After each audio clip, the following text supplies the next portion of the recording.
In this video, we're going to learn how to do the cluster stitch here, which is basically just repeating a process 4 times in a row and then pulling through all loops. So let's get started on how to do that.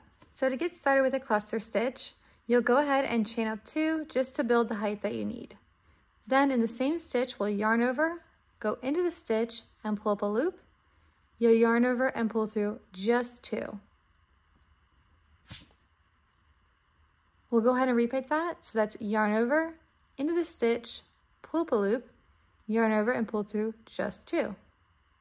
Yarn over, into the stitch, pull up a loop, yarn over, pull through just 2. So we'll do that until we have 4 stitches in the same stitch, and there will be 5 loops usually on your hook, except for the first time you build a cluster, there'll only be 4. That's because we had to chain 2 to build up to the height, so we're missing the 1 loop. So the first one, 4 stitches, 4 loops, yarn over and pull through all of them, and then you can chain 1 to fasten, and then chain however many you need to get to your next stitch. So I'm going to go ahead and chain 2, and then I'm going to skip a stitch. Now your pattern will tell you how many to skip, how many to do in a round. I'm just going to go ahead and skip a stitch here just because the clusters are so wide, they almost take up that whole next stitch. So to do my next cluster, we don't have to chain up 2. I'll just yarn over, go into the stitch, pull up a loop, yarn over, pull through just 2. Yarn over, into the stitch, pull up a loop, yarn over, pull through just 2. Yarn over, into the stitch, pull up a loop, yarn over, pull through just 2.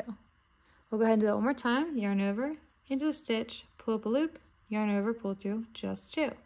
So now you can see I have my 1, 2, 3, 4 stitches in the same spot, and 1, 2, 3, 4, 5 loops in my hook. I'll yarn over and pull through all 5, and then chain 1 to go ahead and fasten that cluster. And then you can go ahead and continue to make more. So I'll meet you back at the end of the row here to show you what they look like. So you can see our cluster stitches going across here.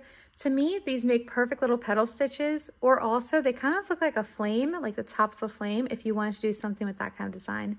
But they turn out really great and they look awesome.